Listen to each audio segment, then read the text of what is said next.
welcome back. It's been quite a long time since I sat down and tried to think over a video that we can do over the long form content. I've been making several shorts about various topics in astrophysics, engineering, all these physical disciplines. However, I wasn't able to consider philosophy and express as much as I wanted to over this past couple weeks. So I want to be able to sit down and talk with you guys about a concept that I find quite fascinating, and that's whether or not freedom is really limiting us in any singular way. So you guys probably all read the title, you know what this video is going to be about, and I want to approach it with a different perspective. Obviously, we all think freedom is something, it's our choice, it's our freedom to be able to go about and choose how we live our life, choose what we eat, choose what we dress up like, choose what we can able to do, what we're able to pursue, what career we're able to achieve. All these various factors determine in our so-called freedom. But I want to take the opposite stance, maybe play devil's advocate. Or is this truly how I feel? Is a conception that I'm still considering truly? Because before you make up your mind on something, I believe that it's important to look back on what the conception really is, because freedom is not as simple as being able to go about your day without having forced or being subjected to work for somebody else. Now, a lot of people might be tempted to just think about freedom in a very singular, one-dimensional way. We think about freedom as, oh, I'm not being subjected by society to do anything that I don't want to do. And even this itself is inherently false. We're being subjected to do things that we don't want to do every single day, and that's why we have complaints that we're disappointed. That's why we don't like to live in the world sometimes. Otherwise, we're not constantly happy, right? However, the majority of people think about freedom in the way that, oh, we don't have to work for anyone else, and we're not being treated super poorly as a result. So we do maintain a freedom. And as we've looked back upon the history books and glanced upon all the drastic actions that were taken by previous generations in order to subdue other human beings, we think about freedom as not having slavery around. However, I think that it goes a lot more in depth than this, because currently itself, humans don't have freedom, and we technically never will. However, some people argue the opposite. So I want to consider both perspectives and tell you what I think while telling you what other philosophers have been able to decide over centuries of thought and overall cultural change. So what I personally think is that freedom currently as it stands is in a very weird, twisted, altered form. We don't have the raw form of freedom, and no one truly understands what the notion is like, because in our experience as humans, we've never truly been able to have such freedom. In a social sphere, we always have to obey what we think that other people want, because as social creatures, we're determined to seek validation from others. We want to be fulfilled through being able to please others, or just at least express ourselves in an image that we find the most positive. However, this is not truly the way that we want to be able to live. This is not freedom, because if you're truly interested in something and passionate in something, then you wouldn't truly care about how other people view you as. For example, let's say that you want to go outside and you want to wear comfortable clothes. You wouldn't care about what other people think about those same comfortable clothes. You'd just be able to go and wear them. However, this is not the majority of decisions that the people take. Once they become aware of the social sphere and they're standing upon the hierarchy, they'll generally tend to go towards what the majority of people are already doing. They don't seek to differentiate themselves, and even if they do, they're trying to gain on the higher end. People don't consciously try and aim for a lesser position then they already feel that they are, because that's just, why would you do that?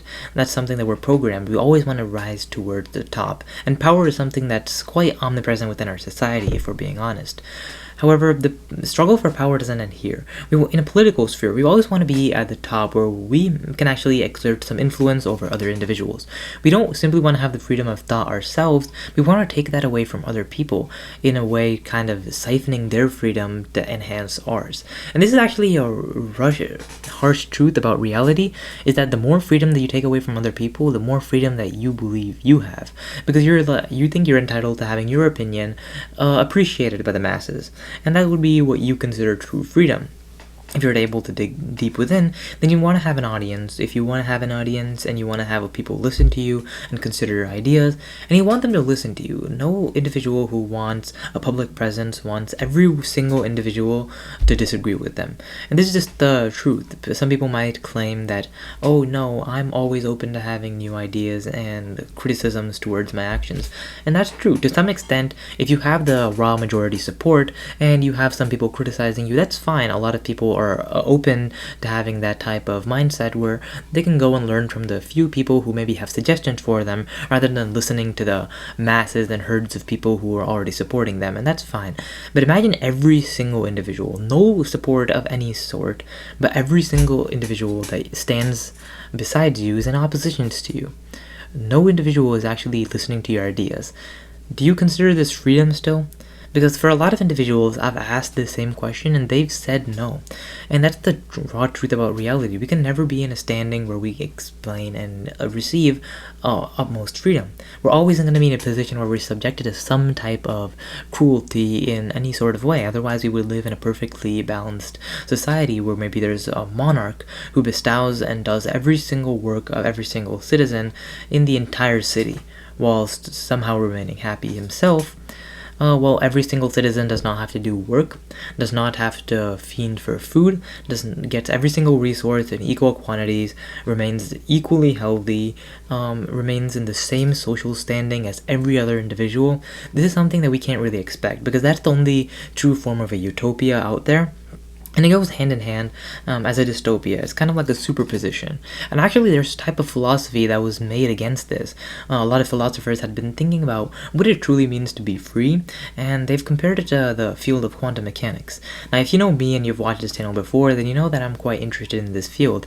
However, when combining philosophy and quantum mechanics, a lot of different tactics emerge. We all know that physics can sometimes lead to some sayings such as, oh, every action leads to the equal opposite reaction.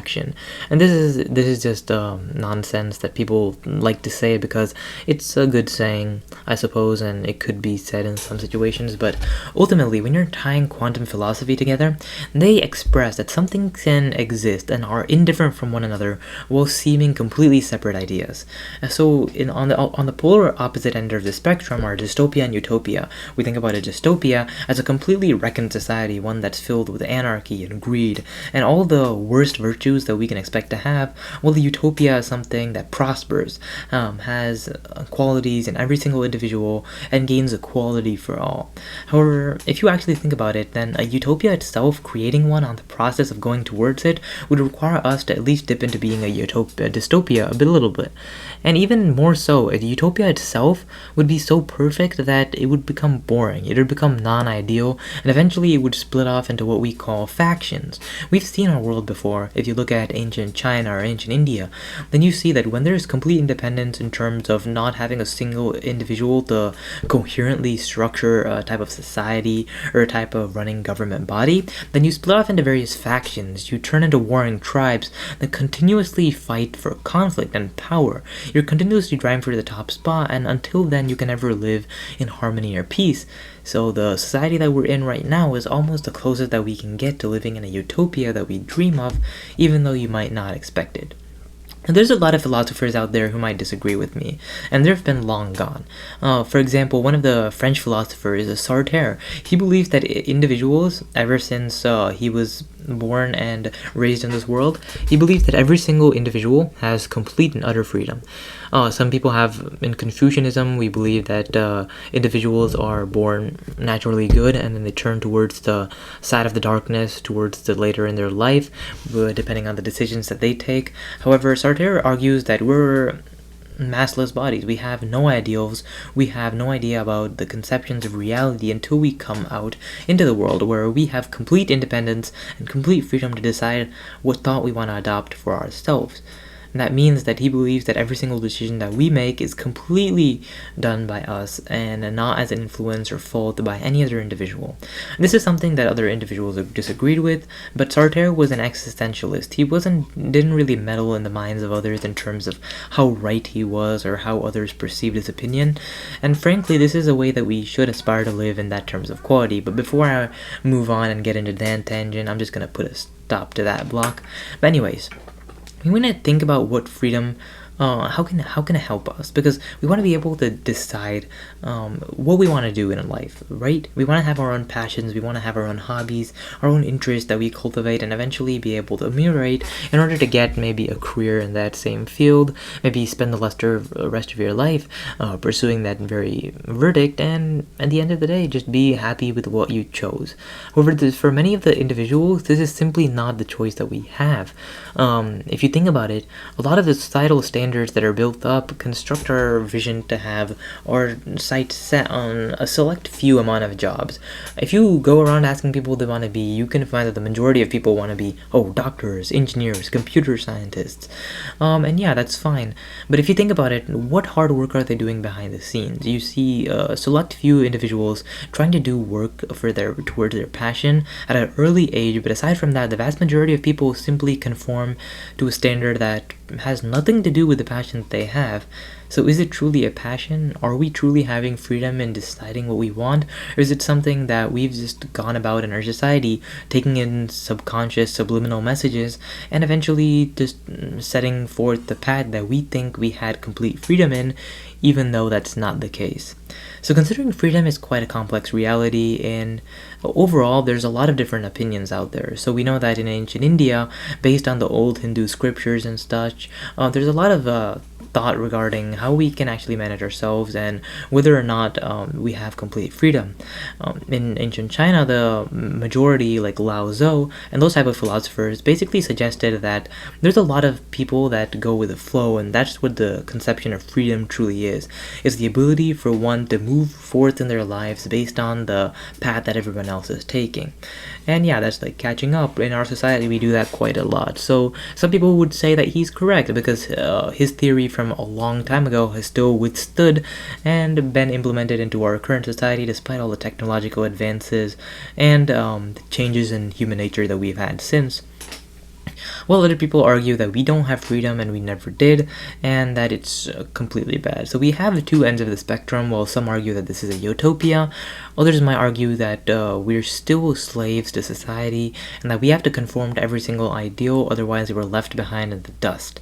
So I want to know what your thoughts are regarding this, because freedom is some complex thing that you have to dissect. If you read various philosophy books, and if you go back to the tales of the Enlightenment or the Renaissance, and these types of periods of time, there's a lot of thought that's being put into what freedom truly is. And this time is generally the best time that a lot of people had thoughts regarding freedom and reality and independence, because this is during a time where not only was there a lot of pressure on and limitations upon our political and social positions, but we also had a lot of considerations to do based on our economy. Now, if you think about the 18th and 17th and even 19th century, then you know about how much limitations there were, how much we've changed since then, the amount of systems that have grown and evolved, the way that we've decided to manage our lives and pursue our different passions or express our interest has also changed. It's not just that the world has adopted new standards, but it's that we are, as humans, decide to look up at different things,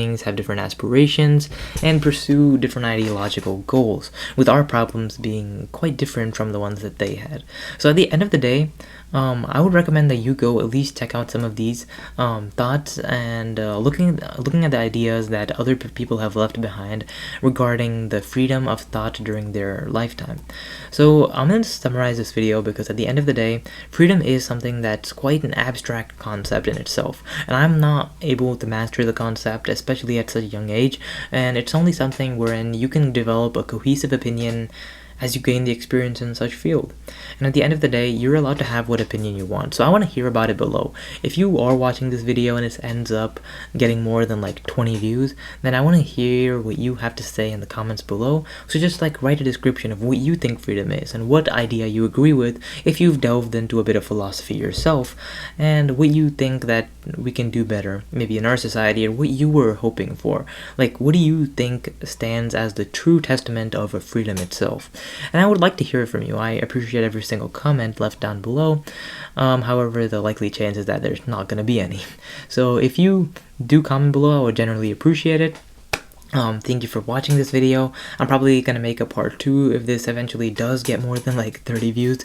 And if a lot of people want to hear me talk about freedom again, or they suggest a lot of interesting opinions or perspectives that I need to reconsider and maybe delve more into the thought of freedom and what it considers and shows within our current society, then I definitely will do that. So thank you for watching, and if you're still watching this, then leave a like, subscribe, share with your friends, and yeah, I'll see you next time, and let me know what other concepts that you want to know in philosophy.